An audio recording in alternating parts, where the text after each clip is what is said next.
Bollywood silver screen presenting John Carter. मंगल ग्रह। इंसान इस ग्रह के बारे में इतना ही जानता है कि ये एक लाल ग्रह है जिसमें न जीवन है न हवा। लेकिन ऐसा नहीं है, इस ग्रह में हवा भी है और जीवन भी, और इस ग्रह का नाम है बारसूम।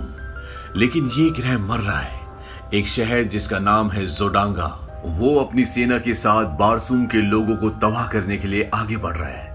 यहाँ पर एक राज्य है जिसका नाम है हीलियम, और हीलियम शहर जोडांगा को हजारों साल से कड़ी टक्कर दे रहा है, उसका मुकाबला कर रहा है। और जब एक बार इन दोनों राज्यों के बीच में युद्ध चल रहा होता है, तभी जोडांगा के राजा सप्तान के पास 3 लोग आते हैं और इनके हेड का नाम होता है शांग। शांग बहुत ही शक्तिशाली है। वो कहता है कि हम देवी ईसस के भक्त हैं और देवी ईसस ने तुम्हें इस शस्त्र का उपयोग करने के लिए चुना है, और वो उसे एक पावर देते हैं। ये बहुत ही शक्तिशाली है और इस पावर का नाम है नवी किरण। शांग सप्तान को कहता है कि जैसा हम कहेंगे अगर तुमने वैसे ही किया तो तुम इस प्लेनेट पे राज करोगे, और वो उनकी बात मान जाता है। दरअसल शांग के पास ऐसी शक्तियां होती है कि वो कभी भी किसी का भी रूप धारण कर सकता है और वो किसी भी प्लेनेट पर जा सकता है। ये संपूर्ण ब्रह्मांड में रहते हैं और एक एक करके सभी ग्रहों का विनाश करते हैं। लेकिन ये विनाश अपने हाथों से नहीं करते, बल्कि उसी ग्रह के लोगों से करवाते हैं। और इस ग्रह के विनाश के लिए इन्होंने जोडांगा के राजा सप्तान को चुना है। वो उसे नवी किरण की वो शक्ति देते हैं जिसके आगे कोई भी टिक नहीं सकता। वहीं पृथ्वी पर यह दिखाया जाता है कि ये वक्त है सन 1881 का, और यहाँ पर एक आदमी है जिसका नाम है John Carter. John Carter post office जाता है और अपने भांजे को वहां से एक लेटर लिखता है। वो कहता है कि मैं तुमसे मिलना चाहता हूँ, तुम जल्दी आ जाओ। दरअसल यहाँ पर जॉन कार्टर का कोई पीछा भी कर रहा होता है और वो उस लेटर को पोस्ट करके वहां से निकल जाता है। और जब उसके भतीजे एडगर को ये लेटर मिलता है तो जल्दी से वहां पर आ जाता है। लेकिन वहां आने के बाद उसे ये पता चलता है कि उसके अंकल जॉन कार्टर अचानक से कल रात को मर चुके हैं। एडगर अपने अंकल को बहुत प्यार करता है और उन्हें श्रद्धांजलि देना चाहता है। और जब वो उस जगह जाता है जहां पर जॉन कार्टर के शरीर को दफनाया गया है, तो वो देखता है कि वहां पर एक ऐसा कमरा होता है जिसे बाहर से नहीं खोला जा सकता। जॉन कार्टर का आदमी बताता है कि इसे सिर्फ अंदर से खोला जा सकता है, और जॉन कार्टर के शरीर को हमने दफनाया नहीं है क्योंकि उनकी आखिरी इच्छा ये थी कि उनके शरीर को दफनाया ना जाए और उन्हें खुले ताबूत में रखा जाए, और इस कमरे को जहां पर उनका शरीर है उसे सिर्फ अंदर से खोला जा सकता है। अब यहाँ पर जॉन कार्टर का आदमी एडगर को उसके अंकल की एक डायरी देते हैं, और वो कहते हैं कि जॉन कार्टर ये चाहते थे कि इस डायरी को सिर्फ और सिर्फ तुम पढ़ो, शायद तुम्हारे सवालों के जवाब इसमें मिल जाए। उसमें यह लिखा होता है कि जब मैं बचपन में तुम्हें कहानियां सुनाता था तो तुम मेरी हर एक कहानी पर विश्वास करते थे। अब तुम बड़े हो चुके हो, लेकिन मैं चाहता हूं कि तुम मेरी इस कहानी पर भी विश्वास करो।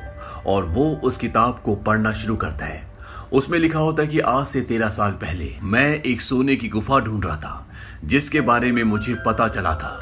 तभी उसे कर्नल पॉवेल के आदमी अपने साथ बंदी बनाकर ले जाते हैं क्योंकि वो चाहते हैं कि वो उनके लिए लड़े। क्योंकि जॉन कार्टर एक सिपाही था, वो वर्जीनिया से है, और पॉवेल चाहते हैं कि वो उनके साथ अपाचीज के खिलाफ लड़े। लेकिन जॉन कार्टर ऐसा नहीं करता और वो वहां से भाग जाता है। और जब कर्नल पॉवेल उसका पीछा करते हैं तो सामने अपाचीज के लोग आ जाते हैं और वो इन पर हमला कर देते हैं। जॉन कार्टर और कर्नल पॉवेल दोनों वहां से भागने में कामयाब हो जाते हैं और वो एक गुफा में छुप जाते हैं, और ये वही गुफा होती है जिसकी जॉन कार्टर को तलाश होती है। यहाँ पर चारों तरफ सोना ही सोना होता है। तभी वहां पर एक आदमी प्रकट होता है और वो जॉन कार्टर को मारने की कोशिश करता है। लेकिन इससे पहले कि वो जॉन कार्टर को मारता, जॉन कार्टर उसे मार देता है। ये थर्न होता है उन्हीं लोगों में से एक जो एक एक करके सभी ग्रहों को नष्ट करते हैं, जिन्होंने बारसूम में यानी कि मंगल ग्रह पर सप्तान को नवी किरण की शक्ति दी होती है। जॉन कार्टर जब उसे मार देता है तो वो अपने गले से एक लॉकेट निकालकर एक्टिवेट करता है। उसमें नीली रोशनी जलना शुरू हो जाती है और वो हल्के से बोलता है बारसूम। लेकिन उससे पहले जॉन कार्टर उसके हाथ से वो लॉकेट ले लेता है और जॉन कार्टर बारसूम बोलता है, और वो वहां से गायब होकर एक बीहड़ में पहुंच जाता है। जॉन कार्टर को कुछ नहीं पता कि वो यहाँ पर कैसे आया, क्यों आया। जॉन कार्टर यहाँ पर ऊंची ऊंची छलांगे लगा सकता है क्योंकि इस वक्त वो बारसूम में है, मंगल ग्रह पर है, और यहाँ की ग्रेविटी कम है। लेकिन जॉन कार्टर को नहीं पता कि वो मंगल ग्रह पर यानी कि बारसूम में पहुंच चुका है। और जब वो ऊंची ऊंची छलांगे लगा रहा होता है तभी इस ग्रह के कुछ लोग उसे देख लेते हैं और वो उसके पास आते हैं। ये लोग बहुत लंबे लंबे होते हैं, इनका कद 15 फीट होता है। और जॉन कार्टर बताता है मेरा नाम जॉन कार्टर है और मैं वर्जीनिया से हूँ। लेकिन ये लोग जॉन कार्टर का नाम वर्जीनिया समझ लेते हैं। हालांकि इनमें से कुछ लोग जॉन कार्टर को मारना चाहते हैं, लेकिन इनका जो सरदार होता है वो जॉन कार्टर को नहीं मारना चाहता, क्योंकि उसने उसे ऊंची ऊंची जंप्स लगाते हुए देखा होता है। और साथ ही साथ जॉन कार्टर की इस प्लेनेट पर पावर बहुत ज्यादा बढ़ जाती है और इसकी वजह होती है इस ग्रह की लो ग्रेविटी। ये लोग जॉन कार्टर को पकड़कर अपने कबीले में ले जाते हैं और जॉन कार्टर के पास जो लॉकेट होता है जिसके जरिए वो यहाँ तक पहुंचा होता है वो भी उससे छीन लेते हैं। इसी दौरान आसमान में जोडैंग और हीलियम राज्य की आपस में लड़ाई हो जाती है। लेकिन अब जोडैंग के राजा सप्तान के पास 9वीं किरण की रोशनी की पावर है और उसके आगे कोई भी नहीं टिक सकता। और हीलियम का राजा भी ये जानता है, इसीलिए वो उसके सामने एक प्रस्ताव रखता है। वो कहता है कि मैं तुम्हारी बेटी यानी राजकुमारी से शादी करूंगा और इसके बदले मैं तुम्हारे राज्य को कोई भी नुकसान नहीं पहुंचाऊंगा। हीलियम का राजा इस बात के लिए मान जाता है, लेकिन राजकुमारी इस बात के लिए नहीं मानती और इसीलिए वो छुपकर वहां से भाग रही होती है। राजकुमारी भी युद्ध कला में बहुत शक्तिशाली होती है और वो एक साइंटिस्ट भी है। और नीचे से थार्क्स जो ये सब कुछ देख रहे होते हैं वो चाहते हैं कि ये दोनों के दोनों राज्य आपस में लड़कर मर जाएं और सिर्फ उनके लोग यानी कि थार्क्स बचें। अब यहाँ पर राजकुमारी इस लड़ाई के दौरान ऊपर जहाज से गिरने वाली होती है और नीचे से ये सब कुछ जॉन कार्टर दूरबीन से देख लेता है और वो अपनी ऊंची छलांगों का इस्तेमाल करके राजकुमारी को बचा लेता है और साथ ही उन लोगों पर हमला भी कर देता है। और जब जोडांगा का राजा उस शक्ति से जो उसे शांग ने दी है, जिसे 9वीं किरण कहा जाता है, उससे हमला करने वाला होता है तो शांग उसे मना कर देता है। वो कहता है कि ये मुझे जिंदा चाहिए। और जब जोडांगा का राजा जॉन कार्टर को अपनी गिरफ्त में लेने वाला होता है कि तभी नीचे से थार्क्स उन पर गोलियां चलाना शुरू कर देते हैं। वो भी इस जंग में शामिल हो जाते हैं और उनकी गोलियों से बचकर जोडांगा के लोगों को अपने जहाज लेकर वहां से भागना पड़ता है। और थार्क्स वो 15-15 फुट के लंबे लंबे आदमी इस बात से खुश हो जाते हैं कि उन्होंने जोडांगा को हरा दिया और वो कहते हैं कि अब जॉन कार्टर, जिसे वो वर्जीनिया कहते हैं, वो हमारे लड़ेगा। लेकिन जॉन कार्टर मना कर देता है। वो कहता है मैं किसी के लिए नहीं लड़ता।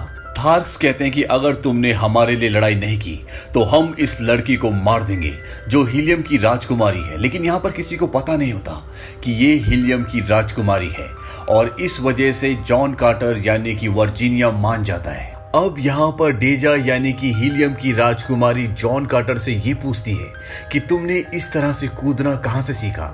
जॉन कार्टर कहता है कि मुझे नहीं पता, मेरी एक सोने की गुफा है, बस वो मुझे मिल जाए। और यहाँ पे जॉन कार्टर को राजकुमारी के जरिए ये पता चलता है कि वो अब अर्थ पर नहीं है बल्कि वो मंगल पर है। इस बात से वो हैरान होता है, लेकिन राजकुमारी उस पर विश्वास नहीं करती।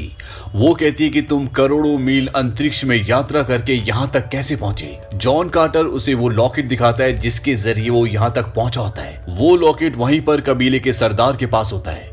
इसके बाद राजकुमारी, जॉन कार्टर और इस कबीले की सरदार की बेटी यहाँ के मंदिर में जाते हैं। इस मंदिर में बाहर के लोगों का जाना मना होता है और वहां पर उन्हें एक पवित्र नदी के बारे में पता चलता है और उन्हें ये भी पता चलता है कि ये एक मृत्यु द्वार है और हो सकता है कि जॉन कार्टर के वापसी का रास्ता यहीं से हो। और ये तीनों के तीनों इस सफर पर आगे निकल जाते हैं। और इसी सफर के दौरान जॉन कार्टर को ये भी पता चल जाता है कि ये जो हमारे साथ है ये हीलियम की राजकुमारी है और जोडांगा का राजा इसके साथ शादी करना चाहता था, इसीलिए वो वहां से भागकर आ गई। अब ये तीनों के तीनों पवित्र नदी को पार कर कर उस जगह तक पहुंच जाते हैं जहां पर इन्हें पहुंचना था। और वहां पहुंचकर ये देखते हैं कि वहां पर बहुत सारे बदलाव होना शुरू हो जाते हैं और यहाँ के लोग जिसे देवी का चमत्कार समझते हैं बल्कि ये मशीनों का खेल होता है। और यहाँ पर राजकुमारी को 9वीं किरण की शक्ति के बारे में भी पता चलता है जो जोडांगा के राजा के पास होती है। अब वो लॉकेट जिसके जरिए जॉन कार्टर यहाँ तक पहुंचा होता है, उस लॉकेट को वो जमीन पर लगाते हैं और तभी वहां पर और भी ज्यादा बदलाव होना शुरू हो जाते हैं। और यहाँ पर राजकुमारी को ये भी पता चलता है कि थर्न्स, जिसके बारे में उन्होंने सिर्फ कहानियों में ही सुना था, वो भी असली होते हैं और उन्होंने ही जोडांगा के राजा को 9वीं किरण की शक्ति दी है।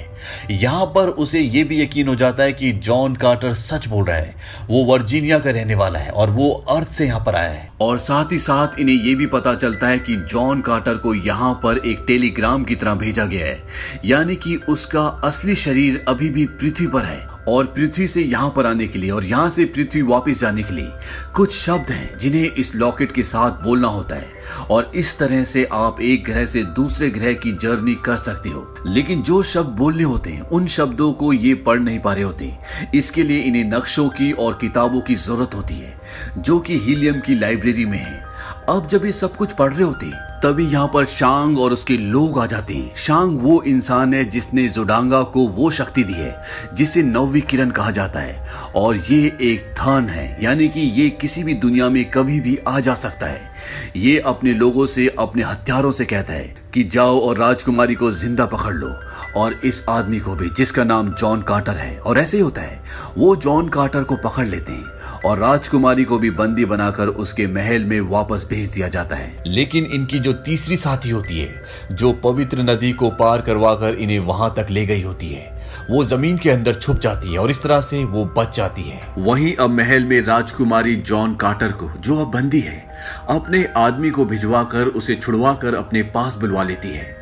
और जब जॉन कार्टर को यह पता चलता है कि राजकुमारी जोडांगा के राजा से शादी कर रही है तो इस बात से उसे हैरत होती है। वो बोलता है कि तुम ऐसा क्यों कर रही हो। राजकुमारी कहती है कि तुम हीलियम के लोगों के लिए नहीं लड़ना चाहते, तुम पृथ्वी पर वापस जाना चाहते हो और मुझे लगता है कि मेरे लोगों के लिए यही सही होगा कि मैं जोडांगा के राजा से शादी कर लूं।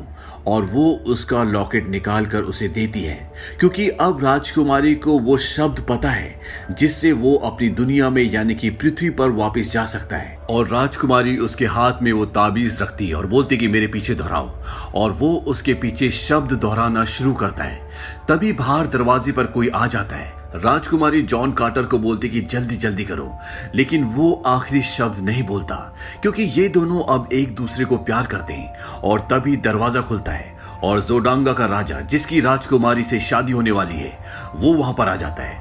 लेकिन वो जॉन कार्टर को नहीं देख पाता क्योंकि वो छलांग लगाकर ऊपर दीवार पर बैठ जाता है। और सब लोगों के जाने के बाद जब वो नीचे आता है तो वो देखता है कि उसके सामने एक औरत होती है, लेकिन ये औरत नहीं बल्कि शैंग होता है। शैंग कभी भी किसी का भी रूप धारण कर सकता है। ये वही है जिसने जोडांगा के राजा को 9वीं किरण की शक्ति दी है और ये कभी भी किसी भी प्लेनेट पर जा सकते हैं और जो इस प्लेनेट को खत्म करना चाहते हैं। और इन्हीं में से एक को मारकर जॉन कार्टर आज यहाँ इस प्लेनेट पर फंसा हुआ है। शैंग अपनी 9वीं किरण की शक्ति से जॉन कार्टर को अपने वश में कर लेता है।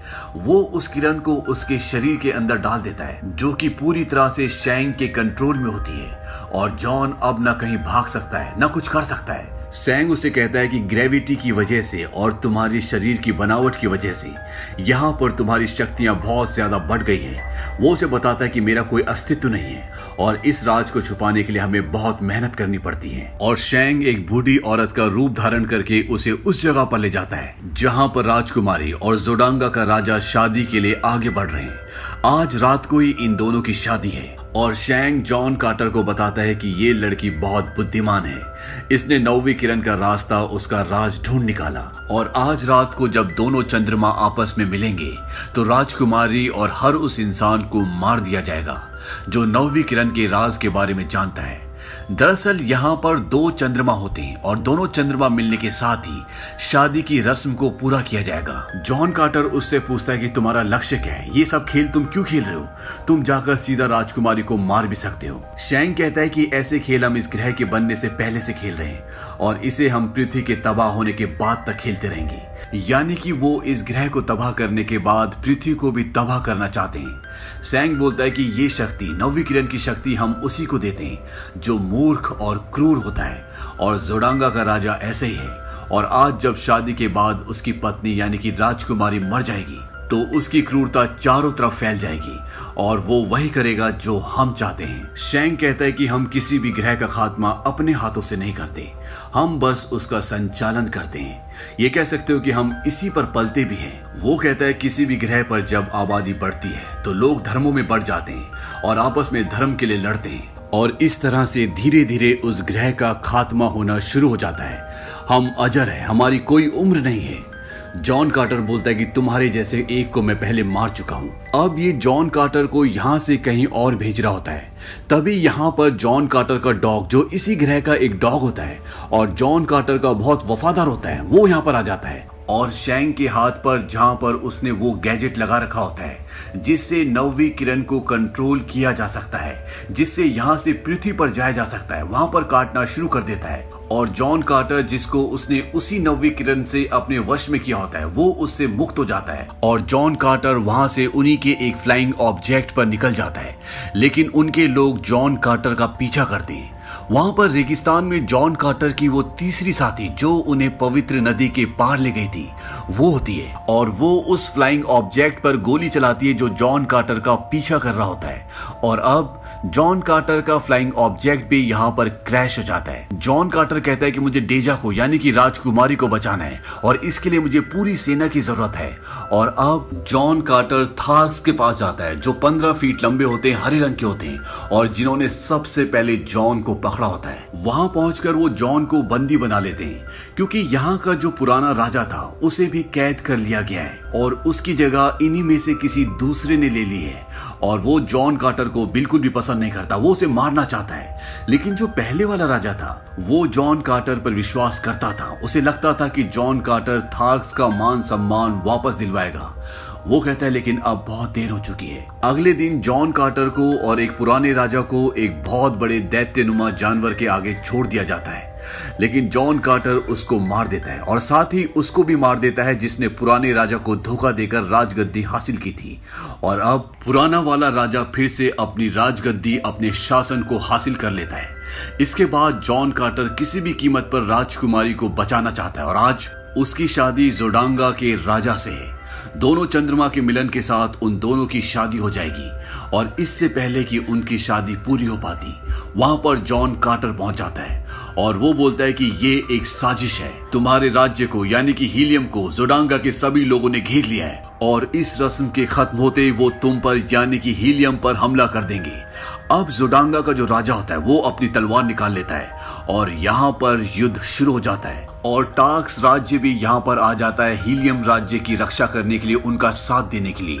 हालांकि इनकी हजारों सालों से आपस में दुश्मनी है, लेकिन इस वक्त ये दोनों मिलकर जोडांगा के साथ लड़ना चाहते हैं, उसे खत्म करना चाहते हैं। वहीं जॉन कार्टर जोडांगा के राजा को मार देता है। पर शैंग, जो इस दुनिया को खत्म करना चाहता है और इसके बाद धरती को भी खत्म करना चाहता है, वो राजकुमारी का भेष धारण कर उसे अपनी तलवार की नोक पर ले लेता है। लेकिन राजकुमारी उससे उसके उस गैजेट को छीन लेती है जिससे वो नौवीं किरण को कंट्रोल करता है, जिससे जॉन कार्टर इस ग्रह तक पहुंचा है, और वो उसे छीन कर फेंक देती है। लेकिन शैंग उसे दोबारा हासिल कर लेता है और इससे पहले कि जॉन कार्टर उसे मारता, वो वहां से गायब हो जाता है, यानी कि वो अब यहां से जा चुका है। इसके बाद जॉन कार्टर की और राजकुमारी की शादी हो जाती है। ये दोनों अब पति पत्नी हैं और शादी की पहली रात को ही शैंग वहां पर भेष बदल कर आता है और वो जॉन कार्टर के सीने पर हाथ लगाकर उन लाइनों को पढ़ता है जिससे वो वापस अपनी दुनिया में जा सकता है और वो जॉन कार्टर को वापस अर्थ पर भेज देता है। और जब जॉन कार्टर को होश आता है तो वो उसी गुफा में होता है जहां पर सोना है, जिसकी वो तलाश कर रहा था और जहां पर उसने एक थर्न को मारा था, जिसकी वजह से वो मंगल ग्रह पर पहुंच गया था। वो वापस जाना चाहता है क्योंकि उसकी पत्नी यानी कि राजकुमारी मंगल ग्रह पर है, लेकिन वापस जाने के लिए उसके पास वो गैजेट नहीं होता जिसके जरिए वो वहां तक जा सकता है। और अगले 10 सालों तक जॉन कार्टर उस गैजेट की तलाश करता है, क्योंकि थर्न जिस तरह से मंगल ग्रह पर रहते हैं उसी तरह से थर्न पृथ्वी पर भी रहते होंगे। और 10 सालों की खोज के बाद उसे वो गैजेट मिल जाता है। अभी तक की सारी कहानी जॉन कार्टर का भांजा एडगर डायरी में पढ़ रहा होता है और वो जॉन कार्टर की डायरी में ये भी पढ़ता है कि अब तुम मेरी मौत की वजह समझ गए होंगे, क्यों मैंने अपने शरीर को दफनाने से मना किया, क्यों मैंने अपने शरीर को सुरक्षित रखा, क्योंकि अगर मेरा शरीर यहाँ पे नष्ट कर दिया गया तो वो मंगल ग्रह पर भी नष्ट हो जाएगा। और जहां पर मेरा शरीर रखा गया है उस दरवाजे को खोलने की चाबी तुम हो। जब तक तुम्हें डायरी पढ़ रहे होंगे तो हो सकता है कि थर्न मेरे शरीर को नष्ट कर चुके हों और मेरे शरीर की रक्षा अब तुम्हारे हाथ में है। एडगर उस तरफ भागता है जहां पर जॉन कार्टर का शरीर है और वो देखता है कि वहां दरवाजे पर कुछ अल्फाबेट होते हैं। वो अपना नाम वहां पर लिखता है, एडगर, लेकिन दरवाजा नहीं खुलता और तभी उसे याद आता है कि जॉन कार्टर उसे कभी भी एडगर नहीं बुलाता था, वो उसे नेड कहता था। और जब वो दरवाजे पे NED प्रेस करता है तो दरवाजा खुल जाता है। लेकिन तभी पीछे से एक आदमी एडगर को मारने की कोशिश करता है, लेकिन इससे पहले कि वो एडगर को मारता एक गोली चलती है और वो आदमी मर जाता है। और जब एडगर पीछे देखता है तो जॉन कार्टर जिंदा होता है।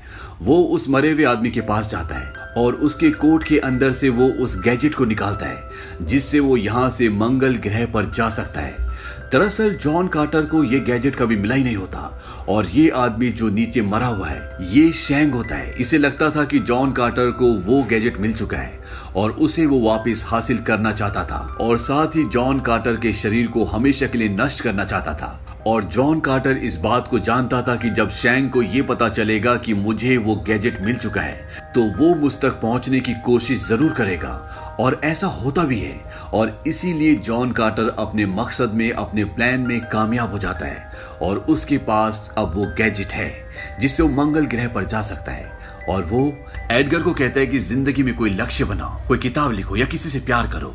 और इसके बाद वो उसी जगह चला जाता है जो उसने अपने शरीर के लिए सुरक्षित जगह बनाई होती है और उस गैजेट की मदद से वो एक बार फिर से मंगल ग्रह पर चला जाता है। और इसी के साथ ये कहानी, ये फिल्म यहीं पर खत्म हो जाती है। ये फिल्म सन 2012 में रिलीज हुई थी। इसका बजट था $263 मिलियन और बॉक्स ऑफिस पर इसने कमाई की थी $284 मिलियन की। उम्मीद करते हैं कि ये कहानी आपको पसंद आई होगी।